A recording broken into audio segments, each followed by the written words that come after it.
안녕하세요. 저는 30대 중반의 여자입니다. 참 살다 결혼하면 시댁 때문에 스트레스 받는다기에 걱정을 했는데 무엇을 상상하든 그 이상이라서 더 어이가 없네요. 저와 남편은 집안 소개로 만나게 되었어요. 저보다 5살 많은 남편은 아들이 2명 있는 집안이었고 장남으로 태어났으며 시댁이 조금 부유한 편이라고 들었어요.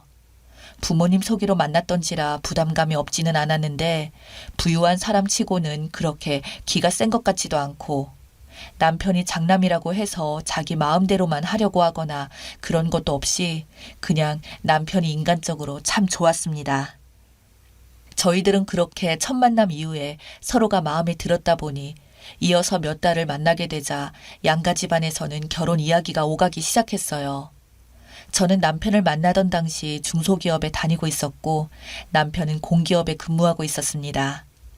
그래도 솔직히 남편 집안이 부잣집이라고 하니까 저도 사람인지라 결혼할 때는 뭐 집도 해오고 차도 해오고 할 줄 알았는데 남편은 대학을 졸업하고 나서부터는 따로 독립해서 나와 살고 있었고 거의 그때부터 혼자서 살다시피 했다면서 집안에 뭘 기대하는 게 부담스럽다고 솔직히 말하더군요.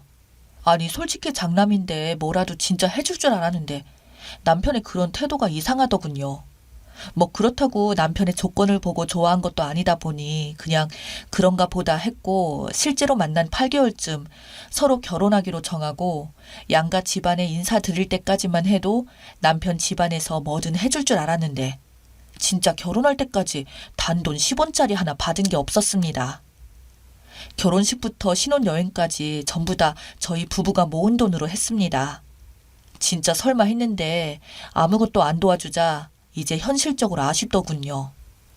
그러다 보니 보다 못한 저희 부모님도 화가 나서 사위인 남편을 불러다가 아니 왜 집에서 아무것도 안 도와주냐고 했더니 남편은 그제서야 씁쓸하게 웃으면서 사실 제가 전처의 자식이라서 그랬다고 말을 하더군요. 지금 저희 어머니는 사실 새어머니라고 말했습니다. 남편이 초등학교 시절 아버지가 바람이 났고 엄마는 그걸 못 견디고 집을 나갔다고 해요.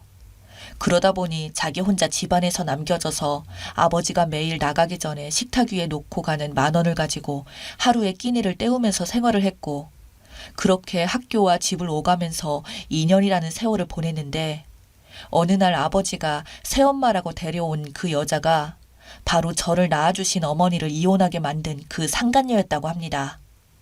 새엄마는 아버지와 결혼하면서 아이를 낳았는데 그게 바로 둘째 아들이라고 하더군요. 그래서 둘째와 자기는 나이 차이가 많이 난다고 했어요. 그리고 그 뒤에 알게 되었는데 이 새엄마라는 여자가 얼마나 독하냐면 그 전에 시아버지는 재혼 전에도 결혼을 이미 한 번 했었고 그 전 남편과의 사이에서 딸이 있었다고 합니다. 심지어 시아버지랑 바람을 피우다 걸렸고 남편과 딸아이를 버리고 온 거라고 하더라고요. 재혼 이후에도 단 한 번도 그 딸을 찾은 적이 없다고 했어요. 자기와 10살 차이 나는 그 동생이 태어난 이후로는 차별이 진짜 심각했다고 합니다. 자기가 학생 때는 받아보지 못했던 사랑과 관심들을 남동생은 매일같이 받았다고 합니다. 그래서 20살이 되던 해 자신은 집을 나와서 대학교 근처 원룸을 구해서 다녔고 모자라는 학비를 벌기 위해서 노가다도 해보고 그렇게 안 해본 일이 없이 알바를 하면서 혼자서 사는 생활이 익숙한 남자였어요. 그러한 이유 때문에 만날 때부터 부잣집 도련님 티가 하나도 나지 않았고 오히려 생활력도 강하고 성격도 올바른 남자가 되지 않았나 싶었습니다. 저희 부모님은 그래서 저희 남편에게 물었어요. 아니 어머니는 그렇다고 쳐도 아버지는 친아버지인데 왜 그러냐고 물었더니 어릴 때 술 먹고 들어와서는 자기를 보면 저희 친엄마가 떠오른다며 그 이후로 집에서 없는 듯이 지내라며 용돈만 주던 아버지였고 그런 어린 시절을 보내다 보니 성인이 되어서는 집을 나와서 혼자 살았다고 그냥 아버지랑 자기는 혈육으로만 이어져 있을 뿐 남이라고 씁쓸하게 말하더라고요. 그럼 차라리 엄마를 찾아가지 그랬냐고 했더니 친엄마는 좀 더 심했다고 했어요. 둘 다 똑같은 말을 하며 자기를 보면 바람핀 남편이 떠오른다고 했고 엄마도 이미 또 다른 남자와 만나 결혼해서 애도 있고 그러면 친엄마는 네가 찾아오면 결혼한 그 남자가 경기 일으킬 거라며 쫓아내다시피 했다고 합니다. 2번 다시는 죽을 때까지 찾아오지 말라고 하면서요. 남편은 그 이후로 자기의 인생은 사실상 자기밖에 없다는 걸 알고 집은 그저 잠만 자는 곳으로만 생각했고 철저히 이방인이 되어서 살았다고 합니다. 어릴 적 자기를 따르던 동생조차도 시간이 흐르면 흐를수록 동생과 저를 차별하기를 대놓고 하기 시작하면서 동생은 자기를 좋아했지만 자기에게 다가올 수 없었다고 해요. 그래도 아이러니하게도 이렇게 집을 나와 살면서 유일하게 자기 가족 중에 자기를 챙겨주는 게 배다른 동생이었다고 합니다. 그런 남편의 사연을 듣게 되자 남편이 미워지기는커녕 진짜 얼마나 힘들게 살았을까 하는 생각이 문득 들더라고요. 저로서는 상상조차 할 수 없었던 남편의 힘든 과거가 제 마음을 짓눌렀습니다. 그 모든 사실을 알고 나서는 시댁에 해줬던 예단들이 너무나도 아깝더라고요. 그 이후로 저희는 시댁에 많이 찾아가지도 않았고 시댁에서도 저희를 찾지 않았습니다. 그저 왜 안 오냐고 한번 전화만 왔더군요. 제가 그래서 시어머니도 아닌데 찾아가는 것도 웃긴 것 같고 아버님과 어머님도 저희 얼굴을 보면 불편해 하시는 분들이 왜 찾으시냐고 진짜 찾아가 들릴까요? 하고 되물었더니 됐다고 지금 보니 그놈한테 아주 딱 어울리는 짝이라며 전화를 끊어버리더라고요. 그런데 웃긴 건 그 집안과의 인연은 그렇게 되었지만 도련님은 저희 집에 자주 놀러 왔습니다.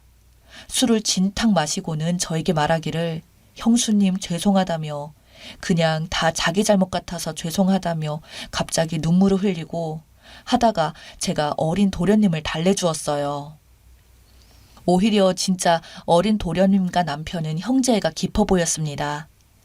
남편도 옛날에는 동생을 밀어내려고 했으나 항상 새엄마가 뭐라고 하면 동생이 옆에서 뭐 어떠냐며 자기한테 형형 이러면서 다가왔고 잘 따르던 동생이었다고 동생만큼은 남편도 아끼더군요. 그래서 시부모님은 안 보는데 배다른 형제인 동생과는 아주 아이러니하게도 관계 유지가 되었습니다.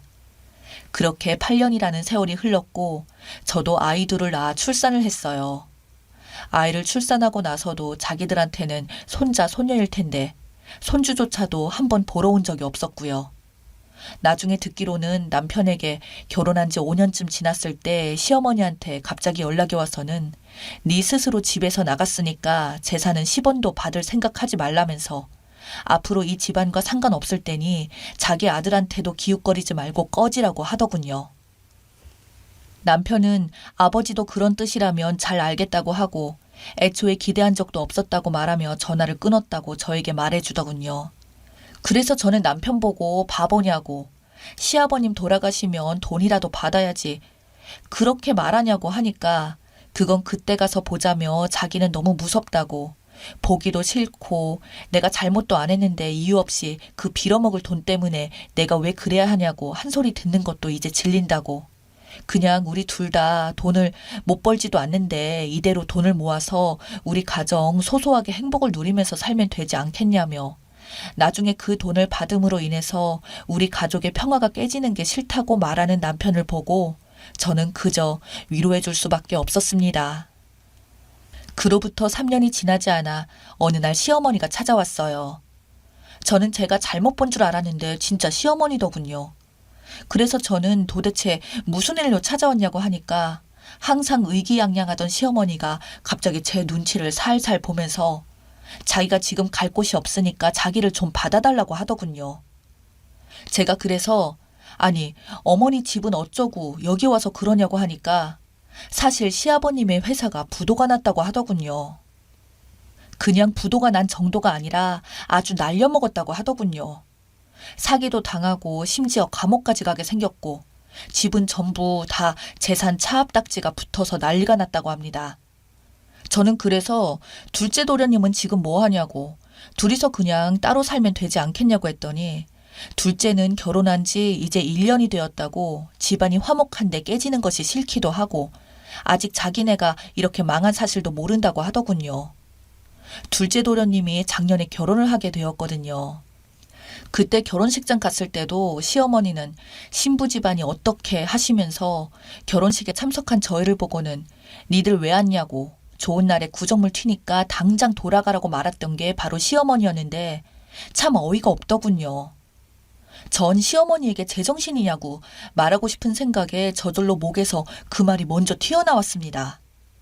시어머니는 저에게 오히려 말버릇이 그게 뭐냐며 잔소리를 하더군요. 그래서 저는 당장 나가라고 소리를 질렀더니 시어머니는 못 베어먹은 년이라고 욕하면서 거실 바닥에 들어 눕더니 자기는 절대 못 나가니 알아서 하라고 하더군요. 시어머니의 그런 돌발 행동에 저 역시 돌발적으로 눈이 뒤집혔고 곧장 화장실로 가서 세숫대야에 물을 가득 담아와서 거실에 누워 눈을 감고 있는 시어머니 얼굴에다가 아주 그냥 패대기를 치듯이 찬물이 가득 담긴 세숫대야를 들이부었습니다. 그러자 시어머니는 눈 감고 누워있다가 마른 하늘에 날벼락을 맞은 것처럼 물에 빠진 생쥐꼴이 된 모습을 보니 속이 시원하더군요. 그 이후로 아주 발광하는 시어머니를 뒤로하고 저는 바로 경찰을 불러서 집안에서 쫓아냈습니다. 결국 남편이 도련님께 이야기를 했고 도련님이 신혼집으로 가서 원룸을 따로 가지고 있다고 들었습니다만 방 한 칸에서 어떻게 하냐고 헛소리를 늘어놓고 있다는 걸 얼떨결에 귀동냥으로 들었네요. 그 이후 둘째 도련님이 신혼집에 모시고 살겠다고 하니까 둘째 도련님의 아내는 거절을 했고 신혼집에 시어머니를 들이면 당장 자기는 이혼을 하겠다며 엄포를 놓는 바람에 어쩔 수 없이 시어머니는 단칸방 원룸에서 지금도 살고 있다고 들었습니다. 도련님을 미워하진 않지만 시어머니가 감옥에 들어갔다고 하니 아주 쌤통이더군요. 남편은 그래도 마음이 불편한지 그 일은 언급하고 싶지 않아 했지만 평생 부자 행세를 하던 그 인간들의 결과가 이렇게 끝이 나니 저는 너무나도 기분이 좋았습니다. 특히 아직도 시어머니가 물벼락을 맞아서 생쥐꼴 되던 모습을 떠올릴 때면 지금도 가만히 있다가도 절로 웃음이 나오네요. 제 이야기 들어주셔서 감사합니다.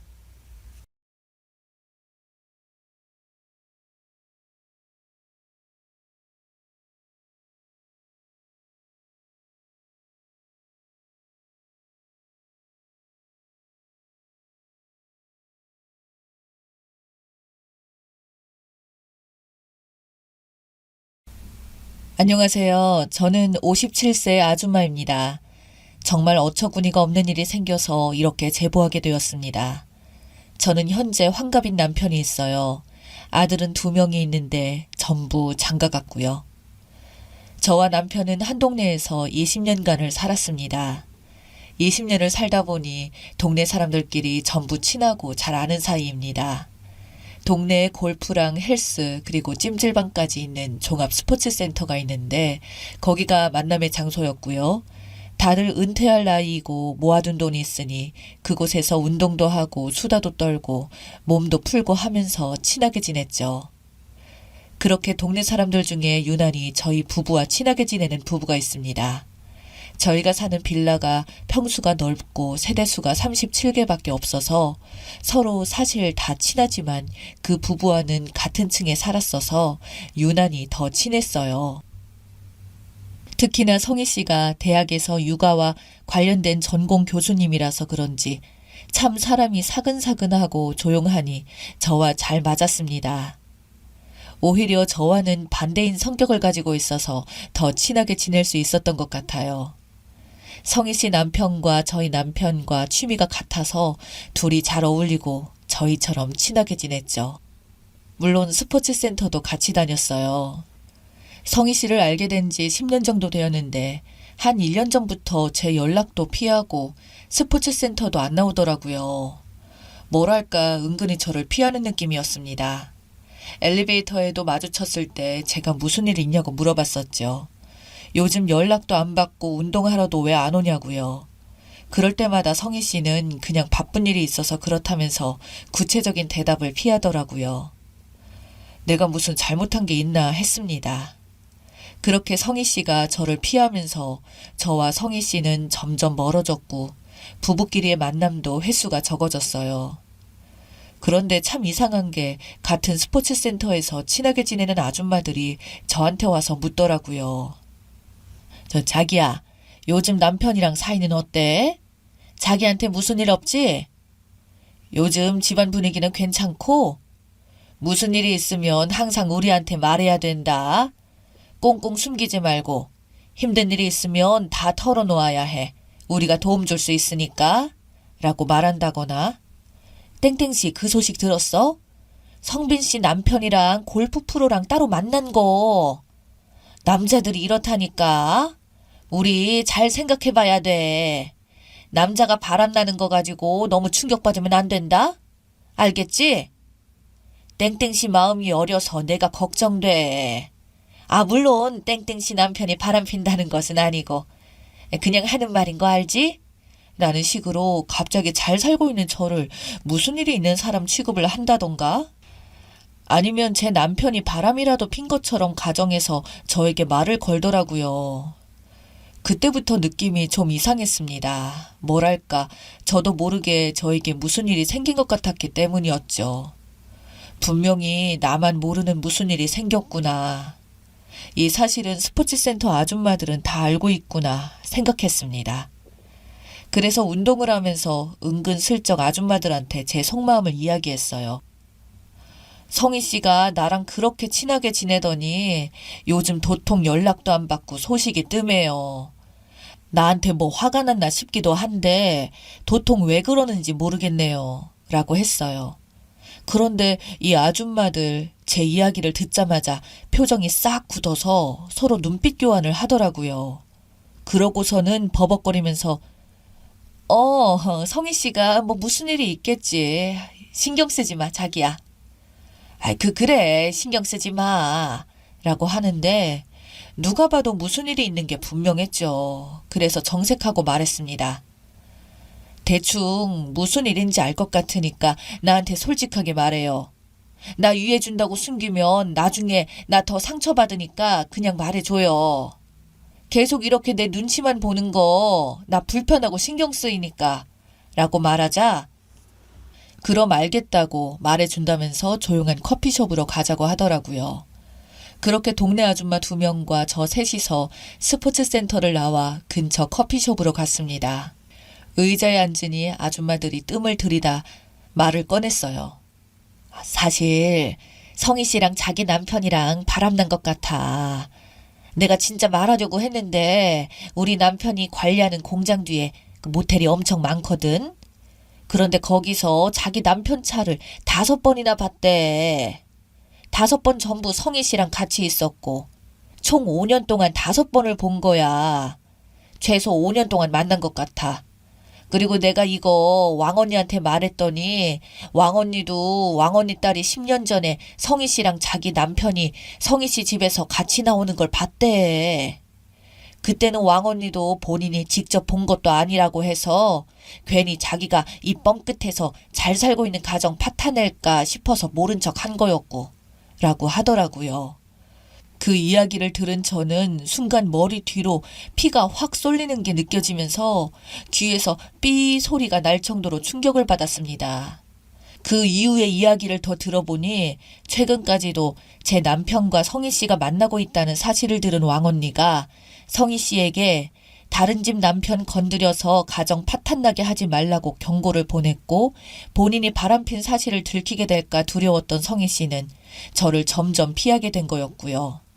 얌전한 고양이 부뚜막에 먼저 올라간다더니 그렇게 조용하고 사근사근한 척하는 여자가 뒤에서는 자기 남편과 쥐도 새도 모르게 바람피고 있었던 거죠. 너무 화가 나고 두 인간들을 찾아가 확 털어버리고 싶었지만 정말 가까스로 감정을 추스르고 조용히 차근차근 이혼 준비와 복수를 준비했습니다. 남편 핸드폰은 잠겨 있었고 모든 남편의 관련 서류들에는 잠금이 걸려 있어서 증거 수집하기가 쉽지가 않았어요. 차 블랙박스도 웬만한 기록들은 다 초기화되어 있고 그렇게 불륜의 증거를 잡지 못하나 싶었습니다. 남편이 잘 때 남편 핸드폰을 가져와서 남편이 쓸만한 비밀번호를 다 눌러봤는데 풀리지 않았죠. 망했다 싶었습니다. 그런데 남편의 노트북이 생각났습니다. 남편 노트북 기종이 저와 같은 것인데 비밀번호 잠금이 걸려 있어도 전원 버튼에 지문 인식이 가능해서 전원을 누를 때 손가락을 길게 대고 있으면 바로 잠금이 해지가 되거든요. 그렇게 남편의 노트북을 소리나지 않게 꺼내서 자고 있는 남편의 검지손가락을 댔습니다. 세상에, 잠금 화면이 풀리고 바로 바탕화면에 들어가진 겁니다. 정말 천만다행으로 네이버도 자동 로그인 기능이 되어 있는 상태였고요. 메일이나 클라우드를 뒤지면 뭔가 나오지 않을까 해서 봤는데 아무것도 없더라고요. 그렇게 절망적인 순간에 혹시나 하고 네이버 채팅인 밴드에 들어가 봤습니다. 밴드가 켜져 있었습니다. 그 여자와 불륜의 증거가 그곳에 전부 있었던 것이었습니다. 그렇게 조신해 보이던 성희 씨는 뒤에서는 아주 온갖 잡스러운 말들을 제 남편과 나누었더라고요. 대화 내용을 전부 캡처하고 서로 주고받았던 사진들도 싹 다 저장하고 저는 이혼 변호사를 찾아가 남편과의 이혼 준비를 했습니다. 그렇게 준비한 소장을 들고 남편에게 이혼 선언을 했습니다. 아무 말 없이 조용히 이혼을 준비한 저에게 남편은 황당하다는 표정을 지었고 저는 그런 남편에게 막말을 퍼부어 주었죠. 준비도 철저히 하고 새어나갈 틈을 안 주었으니 남편은 변명도 못하고 그냥 입만 벌리고 있더군요. 야, 넌 내가 모를 줄 알았니? 너 성희 씨, 아니 그년이랑 10년을 만났더라? 양심은 있냐? 네가 그러고도 사람이야? 이 동네 사람들 니네 바람핀 거 싹 다 알아. 20년을 산 동네에서 내가 너 때문에 얼굴을 못 들어 창피해서 살 수가 있어야지. 내가 이혼 소송으로 끝날 것 같지? 지구 끝까지 따라가서 내가 받은 충격만큼 너 힘들게 해줄 거야. 아니, 바람을 펴도 같은 동네 사람? 그것도 옆집 여자랑 10년을 나 몰래 만나? 아휴, 기가 차서. 나 네 소식 듣고 쓰러질 뻔했어. 너는 그냥 빈털터리로 남은 여생 보내. 그 여자랑 보내던가. 알겠냐? 아참, 너 이제 그 여자 지 남편한테 눈탱이 밤탱이 되도록 맡겠다. 라고 하면서 소장을 얼굴에 확 뿌렸네요. 그리고 성희 씨, 아니 그년 집에 찾아가 초인종을 눌렀습니다. 그 여자는 안 나오고 그 여자 남편만 나오더라고요. 그 남자한테 딱 말했습니다. 당신 아내랑 내 남편이랑 최소 10년 동안 사적으로 만났습니다. 나도 황당하고 기가 차서 한동안 말문이 안 나오더라고요. 당신이 내 남편 눈탱이 밤탱이 만들던가 말던가 그건 알아서 하시고 저는 소장이나 당신 아내한테 전해주러 온 거니까 전해주세요. 라고 했죠. 그렇게 이혼 선언을 했는데도 도저히 분이 안 풀리더라고요.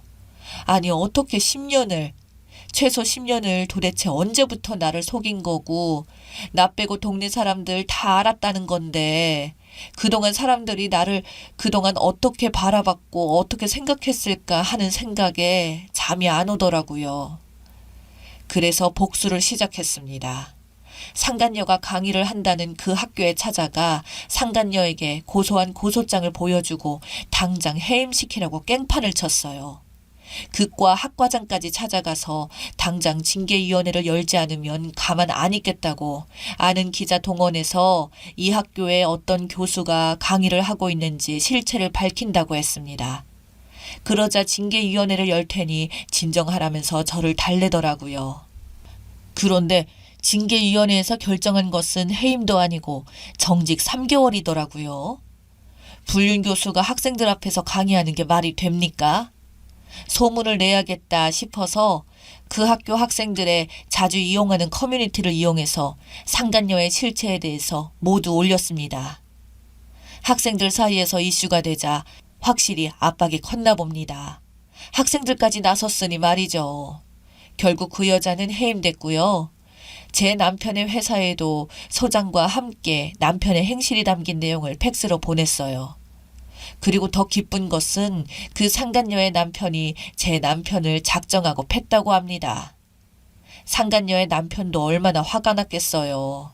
사실 그게 제일 꽃이더라고요. 제 손 안 대고 복수한 거니 제 입장에서는 참 좋았네요. 그렇게 복수했습니다. 물론 그 후 이혼 소송도 마무리되었죠. 위자료, 재산 분할, 정신적, 육체적 피해에 대한 위자료까지 다 받아냈고요.